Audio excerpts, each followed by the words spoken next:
I faced a ton of adversity throughout my journey here so far with, obviously I had resigned from my job and I went all in with no guarantee of a salary, just knowing that I believed in myself and that if I worked hard, that it would come back to me. But of course, I had a lot of people that did not support that idea. And I went for it anyways, because I believed in myself and I believed in the system that this could work if I worked. So I did go ahead and just do that. And I do think that that's the biggest thing is, believing in yourself and knowing that if you do put in the work, you will succeed here.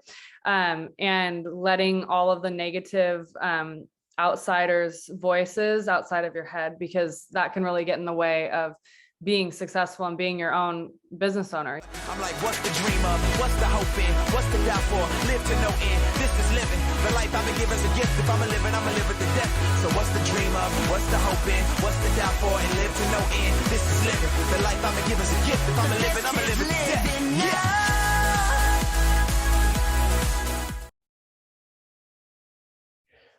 Welcome to the Living Hope Agency Call. Tonight is episode 6 of the Hall of Fame, Road to Hall of Fame training series. And I'm excited for our special guest, Rookie Producer of the Year in 2021, Miss Katelyn Blackburn. Katelyn, did you make it on the call? I did. Here I am. Can you hear me what's okay? going on? Yes, we can hear you great. Excited Good. to have you. Thank you so much for coming on. Thank you so much for having me, Jamie. Yes, of course. So just to go ahead and get started, obviously the theme of this call, the Road to Hall of Fame, it has been really the theme of the company this year. There's Road to Hall of Fame meetings happening all over the country. So really what we're going to touch on tonight is, the mindset of what it takes to hit Hall of Fame, what Hall of Fame really means to you.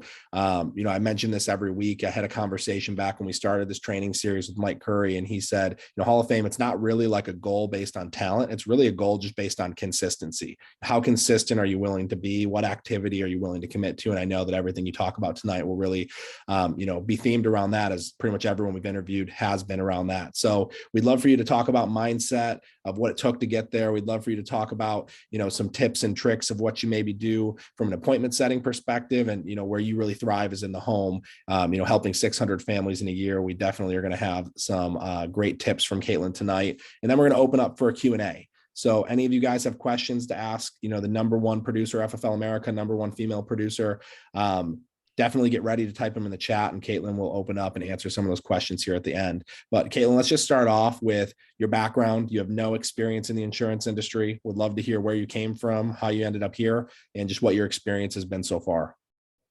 Yeah, definitely. So I am based out of California, and no prior insurance experience whatsoever. Actually was going to school to become a nurse, and found myself in a position where I was a single parent, wasn't really making ends meet financially. So I was looking for a way to better provide for my daughter. And I just saw this on the awesome social media marketing that we have here. So I reached out and got started, and I kind of saw the opportunity right away when I first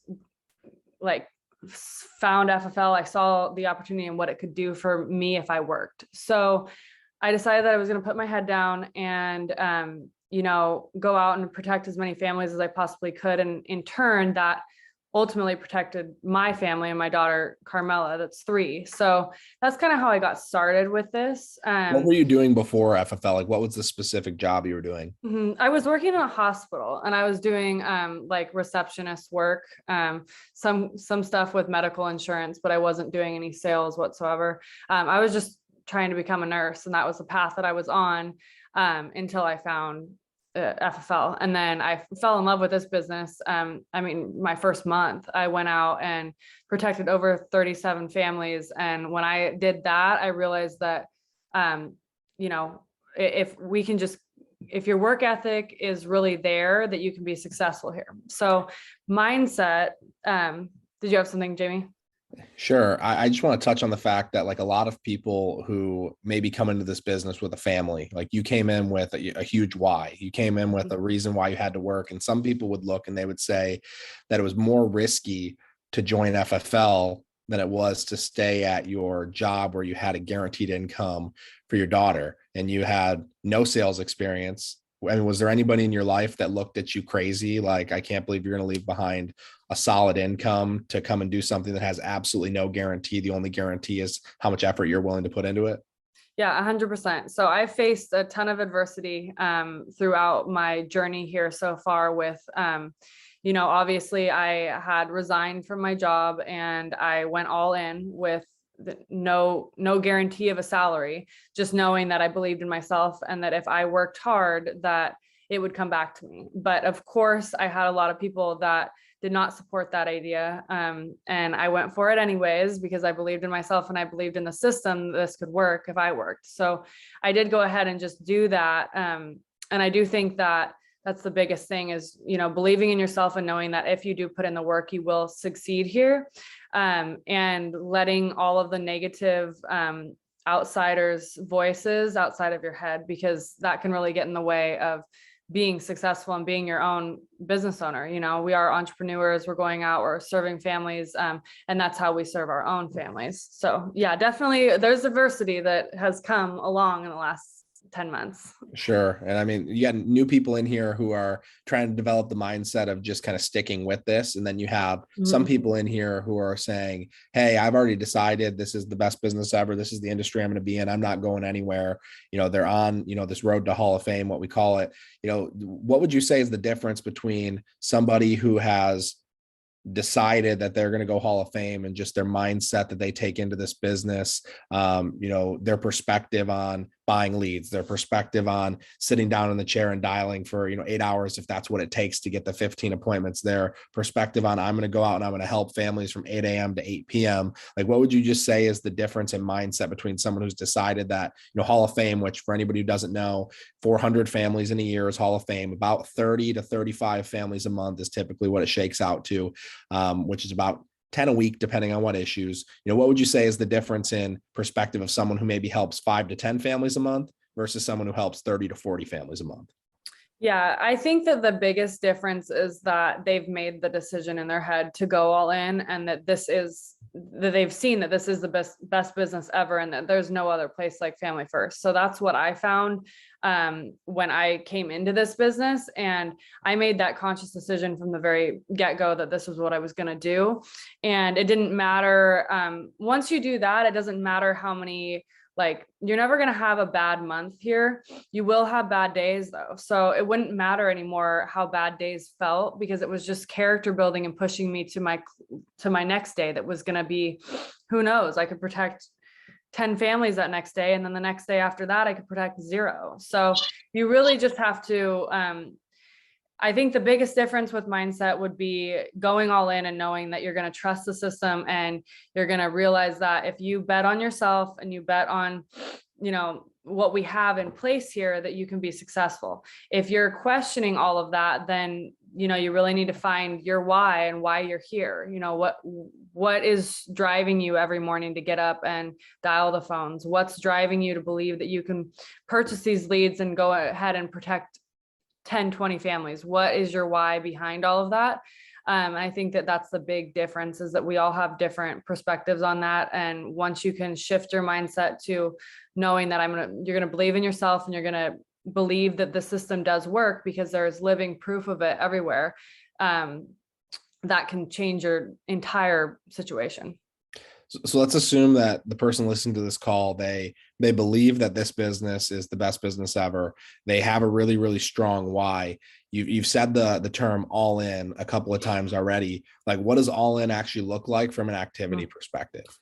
So all in from an activity perspective it's working 6 days a week. It's all the time. I mean, I work every day. I love this business. I fell in love with everything that it involves with, whether it's sitting with clients or agents or trainings or talking to new people about the opportunity. All of that is all in to me. And I would say that comes down to working nearly every single day and becoming a better person too. So knowing that if you get up early in the morning and you start your routine and you start your day off right and you do the right thing, that you're going to become a better person, and your business is going to grow because of it. So definitely that. Okay. And I mean, I think you would probably be humble enough to say that you helped 620 families, but you wouldn't look at yourself necessarily from a skill set perspective as really that much better than a lot of the producers here. I'm sure you would say there's plenty of producers that you, in your mind at least, would think they're better on the phones, they're better in the homes, they're better at, bringing more value to the clients. But I mean, at least from what I've observed is you just ran a lot of appointments. Yeah, it really comes down to activity, because my skill level, it's no better than anybody else's. I just run a lot of appointments. I sit with a lot of families. So you're bound to find,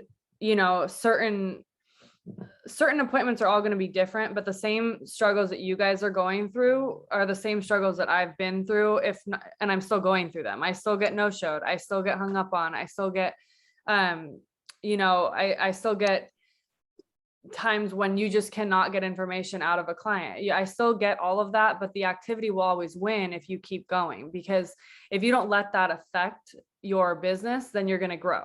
So you can have a bad day, but don't let that affect your business. Think about it as a character building type of day that's just going to make you a better person, that's ultimately going to make you a better business owner and a better leader. So I can definitely say that just because I protected over 620 families last year does not mean that my skill set is any better than anybody that is in all of FFO. Like, we all have the same opportunity here. I just work really hard, and I really work really hard, and and my why is strong, and I believe this is the best business ever. I mean, there's nothing like it, and I've definitely looked, so I know. So activity is one thing, and then on the other side is giving yourself enough opportunities. And the way we give ourselves enough opportunities, we're very blessed to be leads-based business. We don't need to go and talk to our friends and family. Obviously we care about our friends and family, want everybody to be protected with life insurance, but if they don't support us, if they don't want to, we don't have to convince them. We can invest into people who are raising their hand saying, hey, somebody give me the information on life insurance. Now, the level of intent that person has, it all depends on who that person is, but there's someone who's raised their hand saying, I'm looking for some more information on life insurance. And you got people who have a check taped to their forehead ready to buy, and you have some people who say, I was just looking for a quote, but you have somebody who has expressed interest. So for you, working leads, I'm sure that you'll probably spend more than a lot of producers on leads. And we can talk about what you're spending, maybe what kind of leads that you're working. But what's a conversation look like for you with a new agent when it comes to that first lead purchase? What are you recommending for them? And what would you recommend for somebody who wants to run at a Hall of Fame rate this year? Yeah. So what I recommend to agents for leads is I run primarily CRM, the instance, 1 month, 3 month. I feel that I can get a lot of quantity there. So the more people that I have a chance to talk to, the better chances we're going to find those ones that really need the help. So, which goes back to knowing that you do have to invest to get those leads. So not being scared of putting the money down up front, knowing that you have the skill set and you have the work ethic to be able to really, protect families after you make that purchase. You're asking what types of leads? It's just CRM, and then I do have 2 counties locked out as well for the mortgage mailers. But primarily, after looking at the data, I mean, most of my sales do come from CRM leads. So I recommend everyone doing that. It's very duplicatable. Everybody has access to it, and it's the most cost effective. You can find the age mailers on there are great. The mortgage mailers on there, 1 month, 3 month, those are great. You can text any of those mailers that have like an image. You can go ahead and text them if you can't get a hold of them over the phone. That's another new way of making appointments that seems to be working. So yeah, I definitely spend now, it's all a numbers game. So it depends on how many families I want to protect that week. So if I want to protect 20 families in a week, I'm going to spend close to probably $3,000, maybe a little bit more on leads that week. If I want to protect more, then I look at my lead flow. You can always use leads that you haven't gotten a hold of too. So I've never been one of those people that were scared to buy leads, because I knew that I was I knew I was doing this business and this was where I was going to stay. And I knew I was going to grow something really big. And those leads are all people that still need help. They were still looking for life insurance a year ago. Like if they didn't get contacted, you can always go back to those people and people will be in a different mood, or maybe the time's right. As you bring people into the business with you, you can share that with other people and then they can maybe get a hold of them. There's never a reason for me not to buy a lead. Absolutely. I love it. So I'd love to spend kind of the rest of this time on here before we jump into the Q&A, just really digging into the in-home, because I think that that's where you thrive. That's where you've told me that you're most confident in training. And we'd love to just kind of hear it from the moment that, let's pretend I'm an internet lead. You can decide who I am, if I have a family, how old I am, smoker, non-smoker, all that stuff. Let's just kind of role play a little bit from the moment that you knock on the door. What does it look like? How do you get to the kitchen table, set the table, and get me up to the point where we're about to go through the financial inventory? Yeah. So I will just knock. Hi. Hi, Jamie? Yeah, I'm Jamie.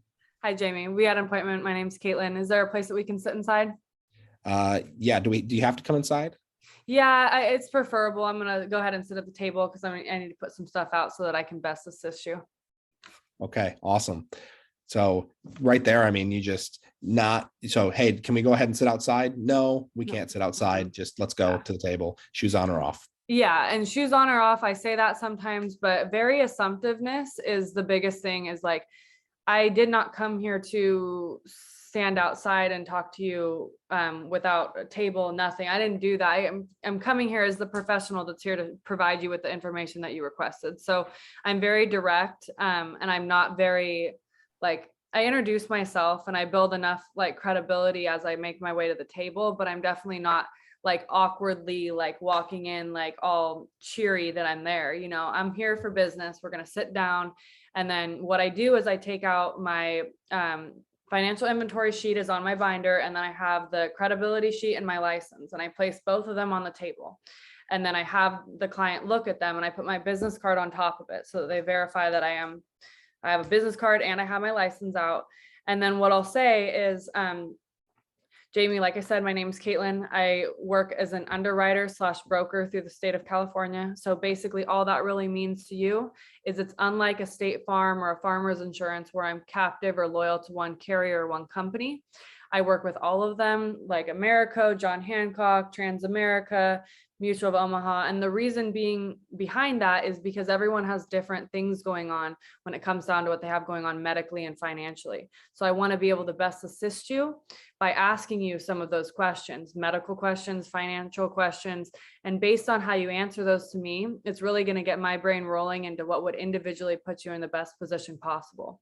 From there, Jamie, what we do is we're actually going to submit a request for coverage to the insurance carrier themselves, because they're the ones at the end of the day that's going to make that decision whether or not you're eligible for their coverage. Does all that make sense? Yeah, that makes sense. Okay, great. And then I roll into the financial inventory sheet, get their date of birth, smoker, I get all their information. It doesn't matter if their final expense, mortgage, whatever they were looking for. I'm really trying to figure out their situation and what it's going to look like when they pass away for their family, whether they're married, how many kids they have, what's left on the home. If it's a final expense appointment, that's still very important to ask, because you want to know how much they have that they're going to, if when they're gone, that they could potentially lose if they don't have anything in place. Mm-hmm. So going through that entire sheet, asking for medications. Sometimes I'll have them bring the medications out just so that I can look at them and see, so that I'm not going through something because they forgot something and then they get denied right on the spot because they didn't tell me. Like, they can bring their medications to the table, or if they have a list of medications, that's always very helpful. And I think that this is a really big one that people forget sometimes, is to pull out their why in the appointment, because when you pull that why out, it really paints a picture for them. And it doesn't even make you really have to paint that picture. It just paints that picture for them, because now they're thinking about what it's really going to look like when that day does come. So what's the word track that you would use? And at what point are you doing it right away? Or are you waiting until you get into the financial inventory to pull it out? What do you ask? Sometimes it depends on the client, really. Sometimes I'm waiting until I get down to the part where it asks if they have any current life insurance in place. And then I'll ask, who is that person currently, Jamie, that is responsible for your final expenses when you pass away? And then they'll tell me, and then I'll write that down next to the beneficiary line on that sheet. And I'll say, okay, do you have anything currently in place to take care of that if you were to pass away tomorrow? No or yes. Okay, great. You do have coverage in place. Great. Can you go ahead and grab that policy for me? I'm going to do a quick review on it while I'm here so that I can best assist you and make sure you're in the best position possible. Very direct with all of that. If they're unsure at the very beginning of the appointment, why I'm even there. Like, we've all had those where you set an appointment real quick. You're like, okay, I'm putting it on the books. I'm going to it. We'll see what happens. Who knows? They're very like, oh, well, I told you not to come, or, oh, like, I'm really unsure about what this is. I thought it was Medicare. I thought it was car insurance. Oh, no. Like, I'm here for your funeral final expense. This is the information that I'm, required to provide you with. And what I say is I'm trying to get their why out at the beginning of that kind of appointment, just so that I can figure out if I should still be there or not, because I don't want to waste my time with someone that literally there's no shot that this person is ever going to see the importance of what we do. So I'm going to figure out their why closer to the beginning of the appointment before going through the entire thing. So the way that I do that is, I ask that at the beginning, like, okay, well, considering you don't have anything in place for funeral and final expense, who are those people that are going to have to take care of the burden of the home when you pass away? Or who's that person that's going to be responsible for your funeral and final expense? And then if they start talking about it and engaging more with me, it allows me to like dig a little bit deeper and go into really like, okay, well, great. That's exactly why I'm here. That's why I'm here at your table right today, is because you don't have anything in place. And I know you don't want to leave that burden to your family. So what we can do is we're going to sit here and we're going to talk about what options you may qualify for. And then from there, we can decide what makes the most sense to you. Love it. And that works. And another way, guys, to be able to pull the why, simply just asking, hey, most people fill it out for XYZ reason. Is that what you were looking for? Something different? Okay, awesome. Based on what you hear them say, guys, it's really easy to just restate back to them what they said. So if Katelyn says to me, I wanted to make sure that if something happened to me, my daughter was taken care of. So Katelyn, what I'm hearing is that you wanted to make sure that if something happens to you, that Carmela is taken care of. There's no burdens left behind, et cetera, et cetera, et cetera. Yes. Totally. And it's like in getting that yes, like there's these things that happen. And I'd love to hear if you do this at all. It's called a trial close. So throughout the appointment, you're going through and, and you're talking, hey, and you can see why that would make sense. Correct. Yes. You see why that would be valuable. Correct. And you're asking these closing qualifying questions throughout the appointment. I mean, is that something you're doing throughout the financial inventory? Yeah, I do it sometimes. That really like verifies things for the client also, because it is kind of making them think about it. And then those word tracks are very important because it'll come back on them. Like if you get an objection, then it reminds them like, hey, we just talked about this. Like this isn't really what you want. You just said that you don't want A, B, and C to happen to your home when you pass away. We've talked about what your finances look like.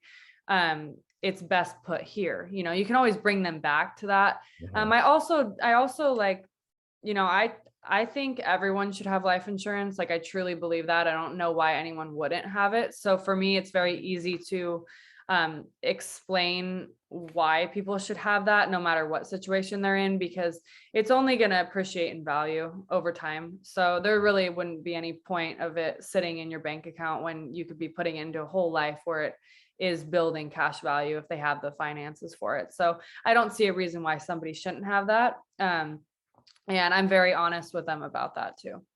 So Katelyn, we just want to go ahead and think about it. We don't make decisions on the first time. We're just the kind of people that, as a couple, my wife and I, we discuss everything. We like to sleep on everything. So you're a really great person. If we're going to buy life insurance, we're going to buy it from you. But I think we just want to think about it.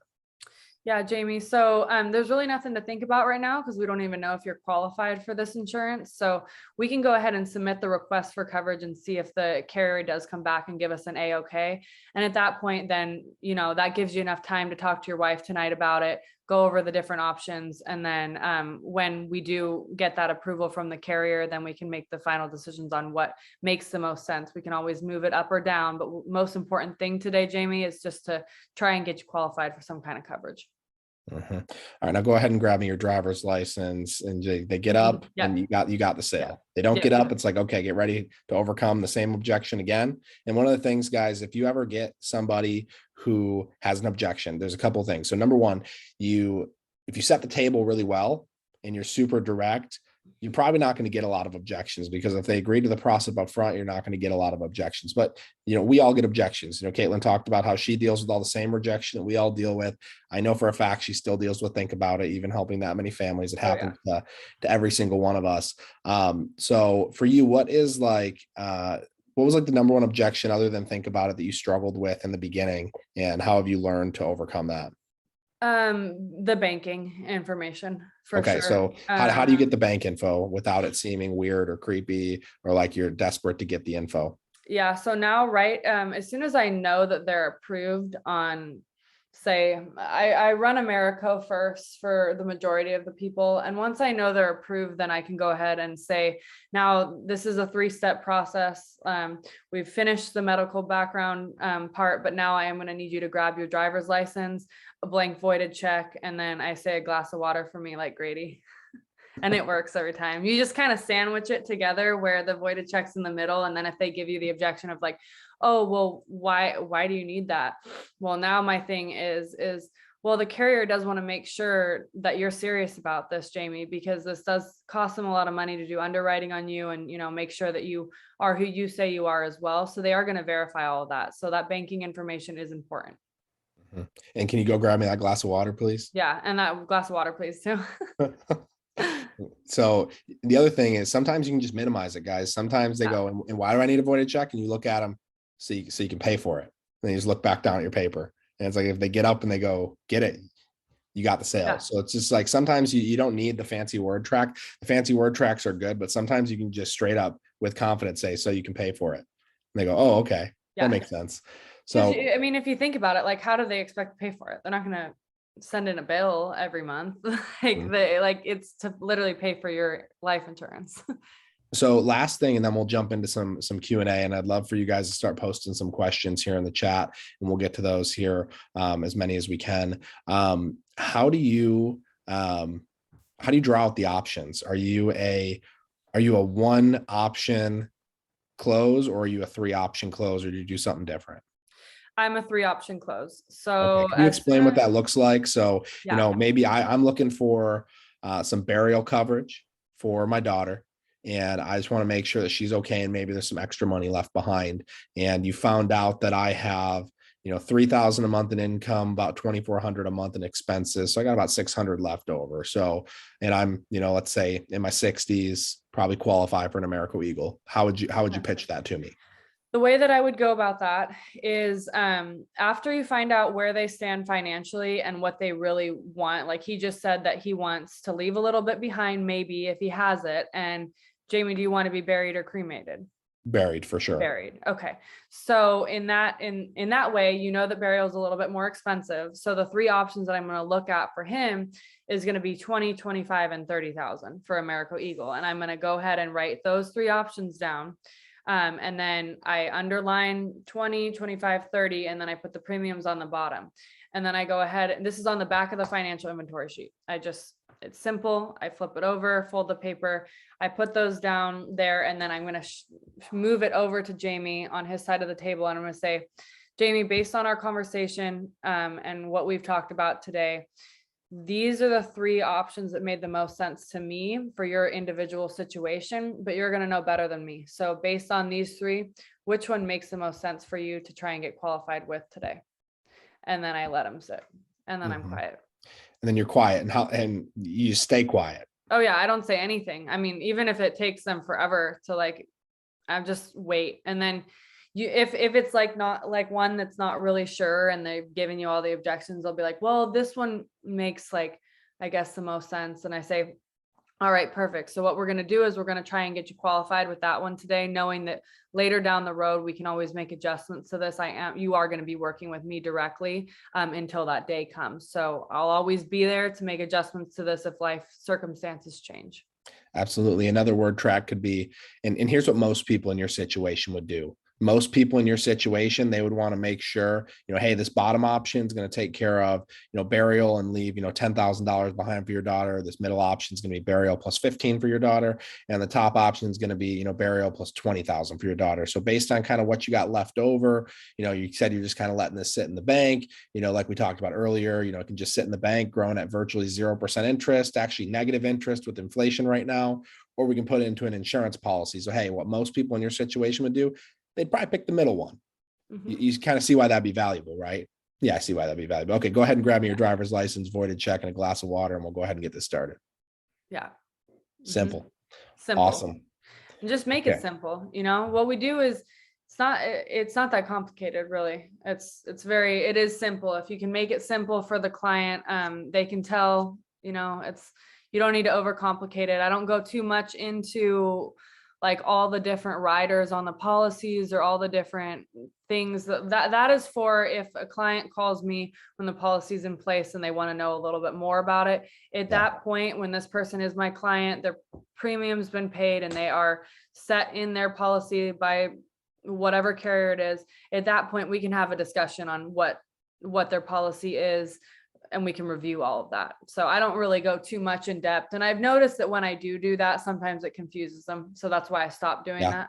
I mean, confused clients don't move. No. And when you have some fancy razzle dazzle presentation showcasing your knowledge of all of the riders of insurance, you confuse clients and they don't move. So you don't need a fancy presentation, guys. It can literally be simple, short questions, simple, short answers, short directions. You don't need, if you're being long-winded and you find yourself explaining a concept for a couple of minutes, you're talking way too much, and you need to be asking way more questions and being much more assumptive. So you don't need a fancy presentation. Confused clients don't move. So let's jump into the Q&A. First question from Mike Curry, fellow Hall of Fame producer. How many appointments do you typically run on a weekly basis? And what would you say is a good average of how many you actually sit on? Mm-hmm. Okay. So every week is a little bit different now. I would say that on my way to Hall of Fame, which is what we're talking about now, I was definitely doing 40 appointments a week. And that sometimes would mean that I was, door knocking to make up for sits on Sundays, or, going back through my entire appointment book for the entire week, and anybody that no-showed me, calling them again to see if I can go there, or just door knocking them at a different time when I thought they were home. Typically, I think if your goal is to hit Hall of Fame, 30 to 40 appointments is crucial. And the amount that you will sit with, I would say on a good day, if I have 8 appointments on one day, on a good day, I'm sitting with 5. And then the other 3, I will make sure that I contact those people and I get a hold of them by the end of the week. And if I do not hear from them at all, I will door knock them, because I did make an appointment with them. Like, they know who I am. So absolutely, it's on the book. Somehow it got there. So, we got that far.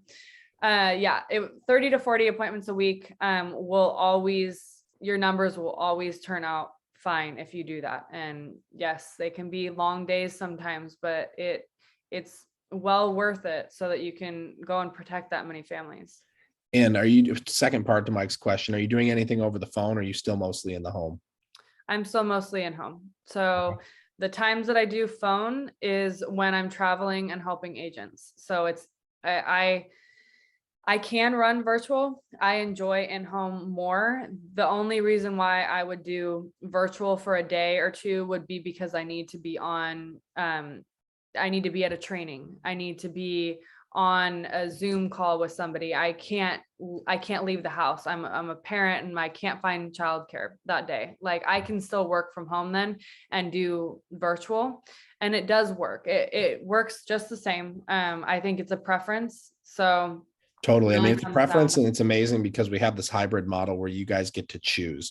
And I mean, Sean Yeah. said something super powerful on a call this morning where he said, if the in-home or if the phones aren't working for you and you're just doing virtual, like, and you have leads in your backyard, why not try it in the home? Because maybe that's something that's going to yield better results for you. If the home's not working, maybe you should try the phones, like, or you do something in the middle, same exact thing for me. I have, a son of my own, 7 months, we've got doctor's appointments, all kinds of things that happen. And, there's certain days where we need to be flexible. And there's certain days where it's hey, I'm going to do telesales this afternoon because the morning was a little bit crazy. And, even, as my, schedule has started to transform, it's like for me, I run in the field as much as I can on Friday and Saturday. And then I try to run on Tuesday in the field. If I can't run on Tuesday in the field, I do telesales. And then Wednesdays, I stay home and I do telesales, or, I'm doing recruiting. So, it just kind of transforms over time, but it's cool because you get to build your own schedule. And I think that really goes well into the next question from Jasmine. She wants to know, how do you manage to care for your daughter and run a business full time at the same time? Yeah, so that's a hard one because I definitely do sacrifice a lot of time with her. And I've been working on that with trying to schedule things a little bit better so that I can spend more time with her. I knew that when, like, coming into this business and knowing how it works, I knew that in order for me to be successful and in order for me to provide for her the rest of her life, I would have to make some sacrifices now. And I accepted that at the beginning. So that helped me because it was kind of like that, just accepting that I was going to miss some things now to be able to be there for her later. And she was 3 when I started. She's 4 now. As time goes on, I see more and more areas of my week that I can cut out time where I can spend quality time with her. And you find that as you grow your business. So you will structure it. But just know that there are sacrifices that have to be made, especially when you're new here, because that's when I really had to make sacrifices at first to, make sure that this was going to work for us. And it sure did. So. Absolutely. Question from Candy. What is the ratio between 1-2 month leads instance that you're getting on each dial there? I think we kind of expand the question. Like, what's kind of the lead mix that you're working on a typical dial day? Yeah. So, majority of leads they're going to be instance 1 month and 3 months. I'll buy the news sometimes if I need some more in there, but, I will say that based on cause I have the lead type in my calendar as well, I put everything in there so that I know. The majority of my sales come from instant internet leads and 3-month leads. Okay. That's the majority. And have you found with the 3-month leads, I've heard this from a handful of agents that, instants are definitely a more competitive lead, meaning there's a lot of people calling them, call centers, telemarketers. When it comes to that 3-month, it's like they were an instant or they were some form of an internet lead. The phone calls got a little overwhelming. They either didn't answer because of that, or, they got a policy, but maybe it was sold to them by some telemarketer over the phone. It's a graded policy that they're not super happy with. It's like those 3-month instants are sometimes the best clients because either they're like, okay, now my phone's not blowing up, so I'm actually willing to listen to you, or I got sold a policy, but I'm pretty sure I could be in a better position. And it's like, yeah. Is that kind of what you found with those? Yeah, that's what I find with those.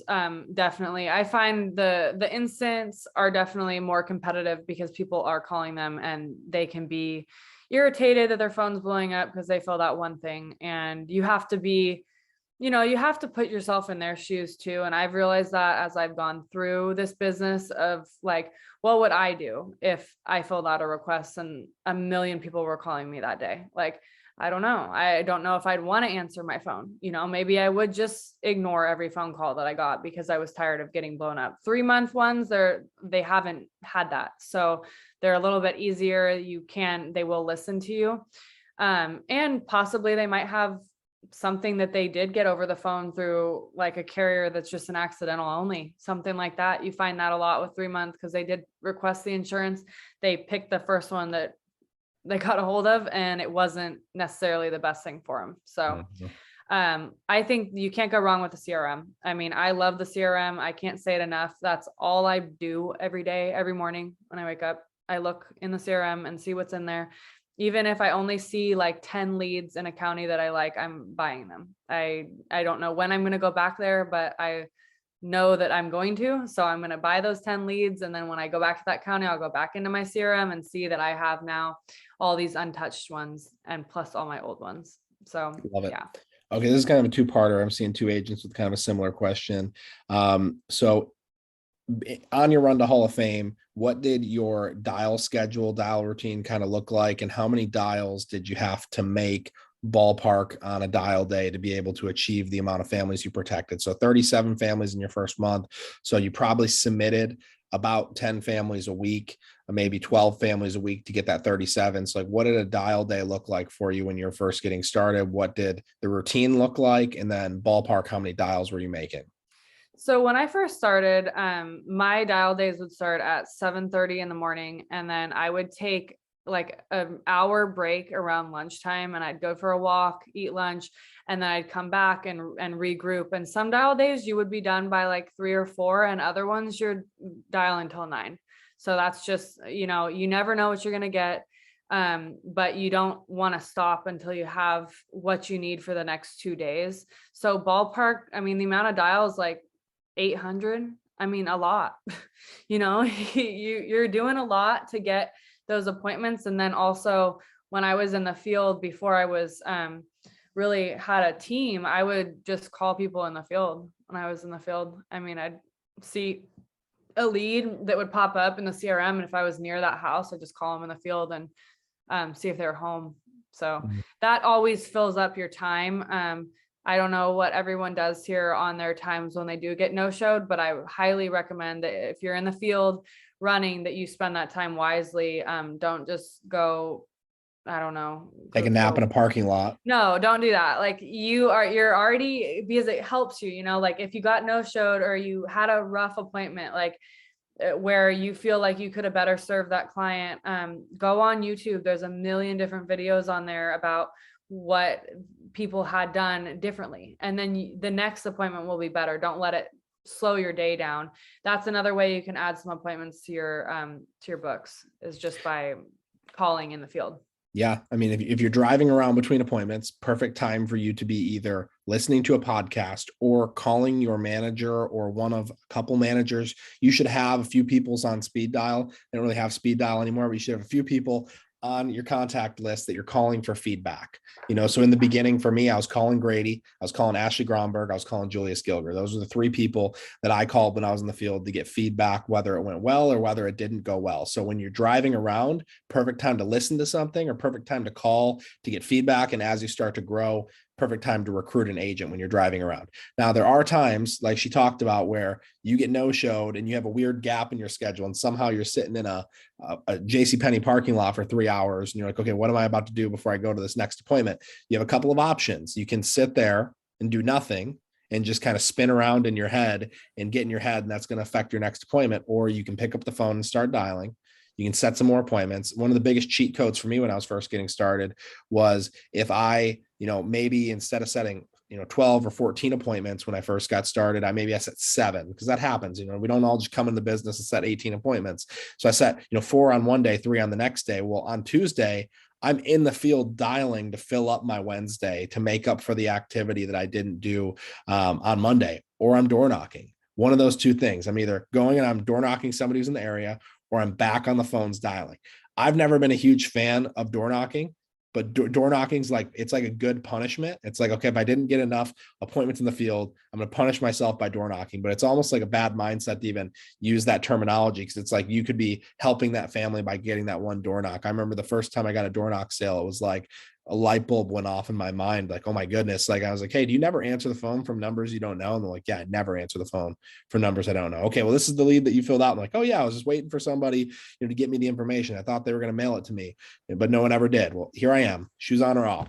it's a mind-blowing feeling when you have that happen for the first time. So in between appointments, we are podcasting, getting feedback from an upline. We're, talking to recruits, we're door knocking, and we're dialing to set more appointments. We're always filling our day with activity. So that's awesome. Last question I have for you, and we'll kind of close this thing out.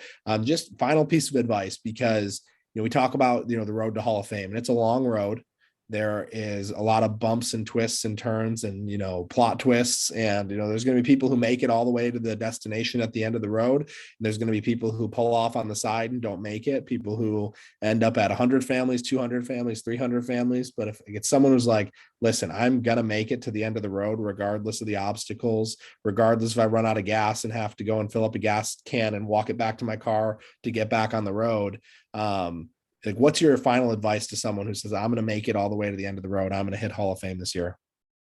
Yeah. So my final advice for that is Hall of Fame, like, to me, it wasn't even something that I necessarily like looked at it as a number that I had to hit. It was just something that I really wanted to jumpstart my business. I really wanted this to work for me, and I was going to do whatever it took to make sure that it did for me and my daughter. And that's how I hit it. It wasn't like I had gone out there and like strategically like counted my numbers every single day. I just went out and worked a lot, and I ended up hitting it before. Like, I remember Nina texting me and saying that I was like a certain number off of that. And I was like, oh, what's that even mean? It's like, oh, great. So I think that what has helped me through the entire thing, and what will help all of you get to Hall of Fame or whatever your goals may be, is to do everything in your power to keep your mind in the right spot and stay around the right people. Surround yourself with the people that want the same things as you. Surround yourself with the people that have your best interests in mind, and let go of any negativity that's going to bring your business down, because those are the things that it's going to hit. Adversity hits in this business. It's hard. It's not always easy and rainbows and butterflies, but if you can find out how to push through those times, you'll be so impressed with where this business can take you. And then also like where it can take your family as well, because it just makes you in general a better human. Really, at the end of the day, that's what it does. My biggest advice would be keep your mind in the right spot and stay positive and don't give up, because the people that do not give up here, they have done something absolutely incredible. Jamie, you guys have Jamie as your leader. He's incredible. I looked up to him for the longest time on the phones when we did live dials. Like, it was great. I was just like, I wish that I could dial like Jamie. And then I was like, I'm just going to keep trying, keep going. And now, look where we're all at.